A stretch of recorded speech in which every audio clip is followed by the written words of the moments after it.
If you've been training hard, eating clean, and your belly still looks like it's not getting the memo, this video is for you. In the next minutes, you're getting science-backed methods that actually move belly fat, plus the biggest myths that keep people stuck even when they're working hard. Watch while you work out and learn while you train. Part 1. What belly fat is and why it behaves differently. Belly fat isn't one single thing, and treating it like a single problem area is where people get stuck. There are two main fat depots around your midsection that matter for fitness outcomes: subcutaneous fat, which sits under the skin and is what you can pinch, and visceral fat, which sits deeper inside the abdomen around organs. Subcutaneous fat is the main driver of how your waist looks in the mirror. Visceral fat is less visible day to day, but it matters a lot for health markers and how easy fat loss feels through appetite and energy levels. Subcutaneous belly fat is the stuff that makes your waistband feel tighter and softens definition around the lower abs. Visceral fat is different. It's more metabolically active and tends to be linked to higher cardiometabolic risk when it's elevated. The key practical point is this: you can look puffy without gaining real fat if water and digestion are up, and you can be losing visceral fat while the mirror changes slowly. That's why smart monitoring matters. If your goal is a lean waist for bodybuilding aesthetics, you'll mostly be attacking subcutaneous fat over time while keeping muscle by training hard. If your goal is health and performance, reducing excess visceral fat improves blood lipids, insulin sensitivity, and often makes training feel better because recovery and sleep quality can improve. The best part is you don't need a separate plan for each type. The same fundamentals that lower total body fat tend to reduce visceral fat first for many people, while subcutaneous fat lags and demands more patience and consistency. Now, the stubborn belly idea has a real biological explanation. Fat loss happens in two steps: mobilization and use. Mobilization is when fat cells release fatty acids into the bloodstream. Use is when your body burns those fatty acids for energy in muscles and other tissues. You can release plenty of fat and still not lose much if you don't consistently create a situation where the body needs to use that fuel. That's why you'll hear people say fat is mobilized, but not oxidized. In practice, the oxidized part is what shows up on your waistline. Different fat depots can release fat at different rates because of how they respond to signals like adrenaline and how blood flow behaves in that area. Some regions, including parts of the lower abdomen for many men and the hips and thighs for many women, tend to have slower release under the same conditions. That doesn't mean you can target it with special exercises. It means you need enough time spent in a consistent energy deficit and enough overall energy demand from training and daily movement for the slow depot to finally get pulled from the bench and put into the game. Here's the non-negotiable driver: energy balance. If you consistently take in more energy than you use, belly fat will not move, no matter how intense your ab workouts are. If you consistently use more energy than you take in, fat must come from stored tissue, including belly fat, eventually. The reason this feels hard is because your body defends its habits. Hunger rises, cravings hit harder, and unconscious movement often drops. That's why your plan has to be built around control, not motivation.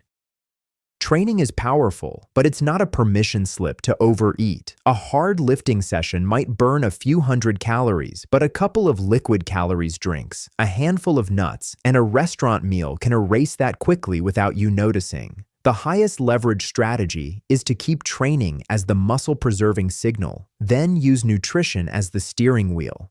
For most people, 3 to 5 lifting sessions per week is a sweet spot for results, with each workout built around hard sets in the 8 to 12 rep range, and a couple of sets taken close to failure while keeping form tight. To create the deficit, you have two practical routes that work for beginners and advanced athletes. One route is precision. You track intake, monitor body trends, and adjust based on data. The other is templates. You keep meals consistent with portion rules that cap calories without needing an app. Precision works well if you like structure and feedback loops. Templates work well if you hate tracking but can repeat meals. Either way, what matters is consistency over weeks. If your waist measurement and weekly average scale trend move down slowly, your method is working. Hormones matter, but not the way social media often frames them. Insulin is a storage signal, and it rises when you eat carbs and protein. That's normal and healthy. Insulin doesn't lock fat loss unless energy intake stays high overall. Cortisol rises with stress, hard training, and poor sleep. That doesn't instantly create belly fat, but it can increase appetite, disrupt sleep, and raise water retention, which makes your midsection look softer even when fat hasn't changed. Thyroid hormones influence metabolic rate, but true thyroid dysfunction is a medical issue, not a common fat loss hack topic. Sex hormones also shape where fat prefers to sit, and they influence recovery, libido, and training performance. But none of these hormones cancel the energy rule. What hormones really change is your behavior and your output, how hungry you feel, how much you move without thinking, and how well you recover from training. That's why the most hormone-friendly plan is boring and effective. Adequate sleep, enough protein, resistance training, and daily steps. When those are stable, you don't need to chase complicated protocols to make your waist shrink. Digestion is another huge factor. If you're constipated, your abdomen can look and feel larger without any fat gain. If you suddenly increase fiber or add new foods, you can get bloating as your gut adapts. Even stress can slow digestion. The practical move is to judge progress with trends. A flat stomach today is usually a combination of lower gut content, lower water retention, and less inflammation, not a magical overnight fat burn. Real fat loss shows up as slow changes in measurements over time. So what should you monitor so you don't get tricked? Use a waist measurement at the level of your navel under the same conditions each time, like morning after the bathroom, before eating.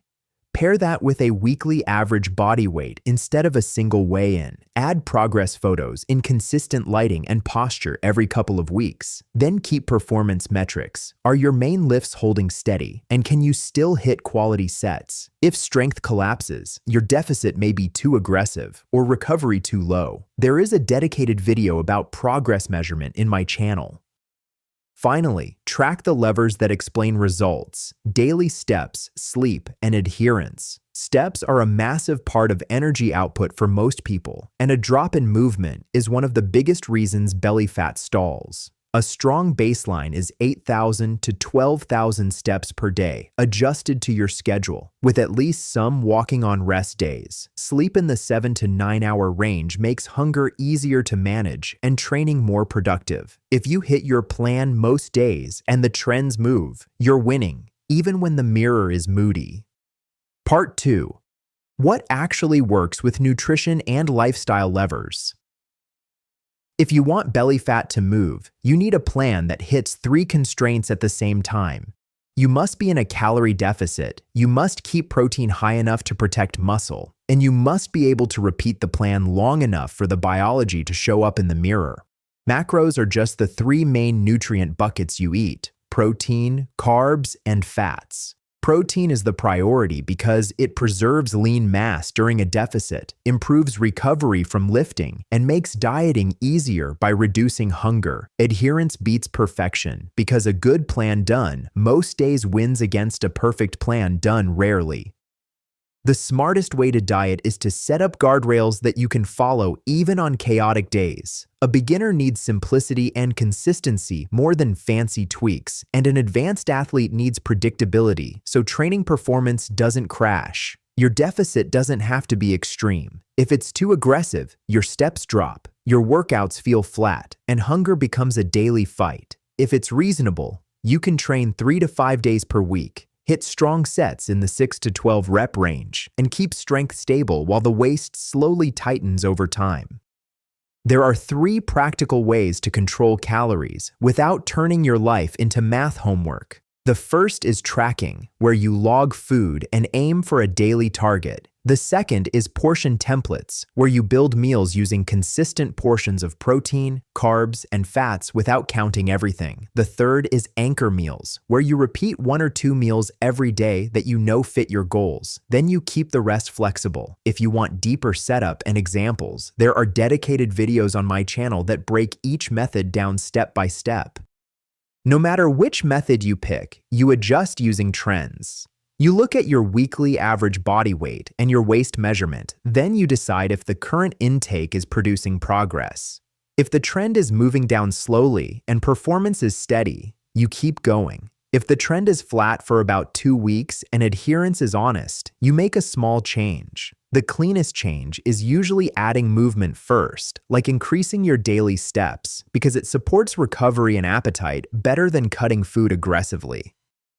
Protein deserves its own spotlight because it's the difference between smaller and leaner. When calories drop, the body is willing to burn not only fat, but also muscle tissue if the signal to keep muscle is weak. Lifting provides that signal, and protein provides the building material. A strong target for most people chasing fat loss with muscle retention is around 1.6 to 2.2 grams of protein per kilogram of body weight per day. If you're heavier and dieting, aiming toward the higher end often improves satiety and makes adherence easier. Timing is not magic, but distribution helps. Hitting protein across 3 to 5 meals makes it easier to reach your total and supports muscle protein synthesis across the day. A simple, easy win is making breakfast protein dominant instead of carb dominant because it reduces hunger later. Think eggs with a lean side, yogurt with added whey, cottage cheese, or a protein shake plus fruit. Another easy win is building snacks around protein, like a shake, jerky, or a high-protein dairy option, instead of relying on energy-dense snacks that don't keep you full.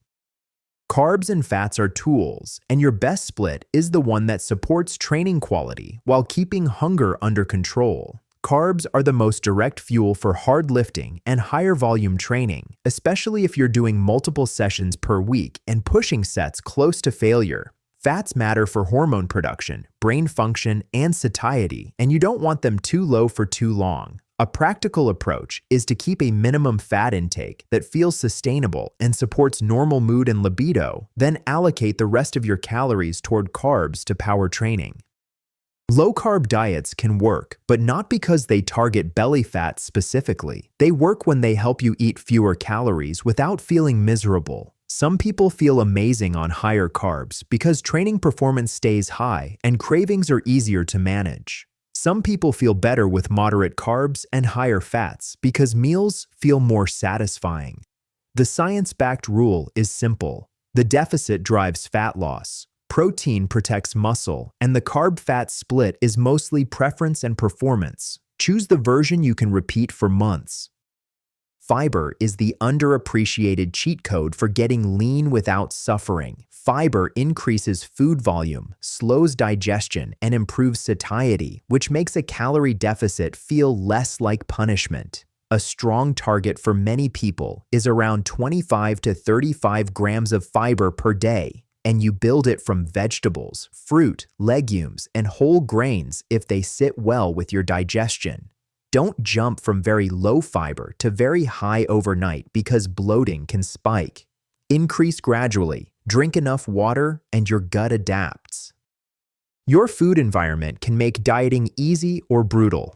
Ultra-processed foods are engineered to be hyper-palatable, meaning they're easy to overeat because the reward is intense and the fullness is delayed. You don't need to ban them, but you do need strategy. The simplest approach is an 80-20 structure where most meals are built from high-protein, high-fiber whole foods, and a smaller portion of intake is flexible foods that keep you sane. The key is to plan the flexible part instead of letting it ambush you when hunger hits. Reduce friction, and you'll win faster. If you always wait until you're starving to decide what to eat, you'll choose the most convenient calorie-dense option. Meal prep doesn't have to mean containers for the whole week. It can mean cooking protein in bulk twice per week, keeping frozen vegetables ready, having a default carb like rice or potatoes, and building meals in minutes. Shopping rules matter too. If you don't buy it, you can't binge it at midnight. Make the default choices the easy choices. Alcohol is one of the fastest ways to stall belly fat loss because it hits 3 angles at once. It adds calories quickly, it lowers food inhibition so you eat more, and it disrupts sleep architecture so recovery and hunger control worsen the next day. If you drink, treat it like a planned macro choice, not a bonus. Keep it to rare occasions during a cut, and when you do have it, keep food simple and protein forward. Your goal isn't to be perfect, it's to stop alcohol from quietly deleting your weekly deficit. Sleep is the multiplier that most people ignore until they see the difference. Short sleep increases hunger hormones, reduces impulse control, and often lowers daily movement without you noticing. If you're training 3 to 5 days per week and pushing hard sets, sleep is also what keeps performance up so muscle stays on. A strong target is 7 to 9 hours. Build a repeatable bedtime routine, keep the last meal predictable, and reduce late-night screen stimulation. You don't need a perfect night. You need a stable average. Steps are the most underrated fat loss lever because they're scalable and they don't wreck recovery like too much cardio can. When you diet, your body often reduces non-exercise activity, which can erase your deficit even if you're eating the same. That's why a step baseline is powerful. Aim for 8,000 to 12,000 daily steps depending on lifestyle, then treat it like training. It's a minimum, not a suggestion. Post-meal walks are especially effective because they lower stress, improve digestion, and help glucose control. Stress doesn't break physics, but it breaks execution. High stress raises the chance you'll undersleep, skip steps, snack mindlessly, and abandon structure. A good plan includes stress buffers. That can be 10 minutes of walking outside, a hard stop time for work, or a short wind-down routine that tells your nervous system the day is over. If you're advanced and pushing high training volume, stress management is also performance management. You can't lean out efficiently if you're constantly burned out and relying on willpower. Fat burners, detox teas, and belly flatteners are mostly marketing. At best, they create temporary water loss or appetite suppression that rebounds. At worst, they contain stimulants that spike anxiety and damage sleep. The safety rule is simple. If a supplement promises targeted belly fat loss, assume it's hype until proven otherwise. You don't need risky shortcuts. Your advantage comes from reliable habits repeated over weeks. That's the boring truth that actually produces visible abs, not a secret pill. Here's the practical protocol to run for the next 2 weeks. Keep a consistent deficit using one of the 3 intake methods. Hit your daily protein target and aim for fiber in that 25 to 35 gram range. Train 3 to 5 times per week with hard sets in the 6 to 12 rep range. Keep daily steps at a clear baseline and protect sleep with a real bedtime window. Limit alcohol to near 0 during this block. Then review progress with weekly averages and waist measurements, not daily fluctuations. If progress is moving, don't touch anything. If progress stalls and adherence is real, adjust with the smallest effective change. First, add steps, like an extra 15 to 20 minutes of walking per day. If that's already maxed out, tighten the weekend food environment by planning meals and removing trigger foods from the house. If the stall continues, reduce intake slightly through smaller portions of fats or carbs while keeping protein stable. This is how you get lean without losing muscle or losing your mind, and it works for beginners and advanced athletes alike. Part 3. Training for a lean waist and muscular look, plus the myths. The biggest myth that wastes time is the idea that AB workouts burn belly fat. When you train a muscle, you create local fatigue and local adaptation in that muscle. But your body doesn't pull fat from the nearest storage site like it's paying the electric bill. Fat is mobilized into the bloodstream system-wide, and it's burned where energy is needed, mainly by working muscles, so endless crunches won't target lower belly fat. What AB training does do is build the abdominal wall, improve bracing, and change posture and ribcage control, which can make the waist look tighter even before you're shredded. Abs still matter a lot, just for the right reasons. A stronger core lets you transfer force in squats, deadlifts, presses, carries, and athletic movement. It helps you keep positions under load, which protects the spine and lets you train harder. For bodybuilding aesthetics, thicker rectus abdominis can improve how abs pop once fat is low enough, and stronger obliques and deep core can improve waist control so you don't look like you're spilling forward in relaxed posture. Train abs as performance and structure, not as a fat loss tool, and you'll get better results faster.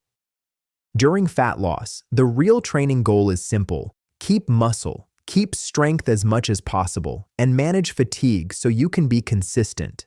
A calorie deficit is a recovery tax. You have less energy coming in, glycogen can be lower, and sleep can be harder if hunger and stress are high. If you train like you're in a surplus, you can dig a recovery hole and end up losing performance and muscle. The winning approach is good enough progression. Keep training hard, but choose volumes you can recover from and keep the quality of hard sets high.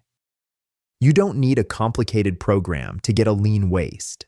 A high-level structure that works for most people is lifting between 2 and 4 days per week, focusing on big movement patterns. That means squatting or a squat variation, hinging or a hip hinge pattern, pushing and pulling for upper body, and some single leg and upper back work to keep posture strong. Most sets should live in the 6 to 12 rep range, with the last couple reps being challenging while form stays controlled. Program design is a deep topic and deserves its own video, but the principles are straightforward. Cardio is a tool, not a punishment, and the right dose makes fat loss easier without killing your lifting. The most sustainable form is moderate intensity zone 2 work, where you can still talk in short sentences, like brisk incline walking, cycling, or steady rowing. This is easy to recover from. It adds meaningful energy expenditure, and it can improve conditioning so workouts feel better. High-intensity intervals can be useful, but they create more fatigue, can spike hunger, and can interfere with leg training if you overdo them. A practical approach is to keep cardio supportive and consistent. You might do 2 to 4 Zone 2 sessions per week for 20 to 40 minutes, depending on your schedule and recovery. If you love intervals, keep them limited, like 1 short session per week, and place it away from heavy lower body days. The goal is to finish cardio feeling energized, not destroyed. If cardio makes your legs dead for squats or makes you ravenous at night, it's not helping you get leaner. It's sabotaging your training quality and your diet adherence. Steps and daily movement are the silent factor that decides whether belly fat actually drops. When calories are lower, your body often unconsciously reduces movement to conserve energy. That can mean fewer gestures, less pacing, less standing, and fewer spontaneous walks. Over a week, that can erase the deficit even if your workouts are intense. That's why a daily step minimum is so powerful. A strong target for many people is 8,000 to 12,000 steps daily, adjusted for lifestyle and joint tolerance. Make steps easy to win. Use short walks after meals because they support digestion, blunt stress, and help glucose regulation. If you're busy, use minimums, like a guaranteed 30 minutes of walking spread across the day, even if you can't hit the full step goal. Incline treadmill walking while listening to training content is a cheat code because it stacks learning with movement. On hard training days, keep steps steady but don't chase exhaustion. On rest days, steps are your main engine and they keep the weekly energy output high. Now let's build the core the right way, because this is where the waist can look dramatically different even before you're fully lean. Core training isn't just crunching. The spine's job under load is mostly stability, resisting extension, resisting rotation, and resisting side bending while you generate force through hips and shoulders. That's why exercises like dead bugs, planks, pallof presses, and loaded carries are so effective. They teach your trunk to stay locked while you move, which improves performance and makes posture look athletic and controlled. For most people, 2 to 4 short core sessions per week works well, either after lifting or on rest days. You can do 2 to 4 sets per exercise, aiming for controlled reps rather than speed. For planks, You can use timed holds where you maintain full tension without sagging, stopping before form breaks. For dead bugs, slow reps with full exhale and rib control matter more than adding difficulty too fast. For carries, choose loads that challenge you while you keep ribs down and pelvis neutral, then walk for 30 to 60 seconds.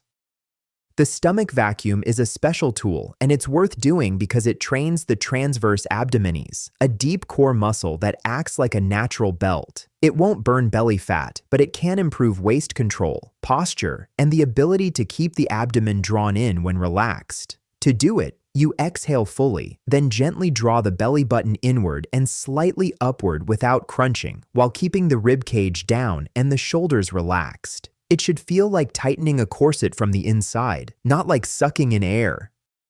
Common mistakes ruin the vacuum. One mistake is holding breath in the chest while the rib cage flares, which turns it into a weird posture pose instead of deep core engagement.